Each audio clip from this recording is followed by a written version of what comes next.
So'nggi yillarda vaqtning tezlashayotgani haqida ko'proq gapira boshlashdi. Ehtimol buni o'zingiz ham sezgandirsiz. Olimlar ta'kidlashicha, bu tezlashish taxminan 1980-yillarda boshlangan va vaqt yanada tezroq o'tayotgandek tuyulmoqda. Odamlar avvalgidek ko'p ishlarni amalga oshirishga ulgurmayapti va olimlar hozirgi kundagi vaqtni 24 emas, balki 18 soatga teng deb hisoblashmoqda.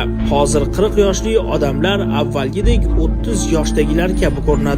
Masalan, muqaddas Afon orolidagi monastirda yashovchi rohiblar ham buni sezgan. Ular asrlar davomida bir xil ibodat kitobini o'qib kelishgan, lekin endi uni bir kun ichida tugatishga ulgurishmayapti. Tibetdagi bir monastirda esa rohiblar har kuni aynan bir vaqtda sham yoqishadi. Bu shamlar to'liq bir kecha kunduz yonishi kerak. Ushbu shamlarni yasash texnologiyasi yuzlab yillardan buyon o'zgarmagan, ammo bir vaqtdan beri rohiblar shamlar bir sutka davomida to'liq yonib tugamayotganini payqashgan.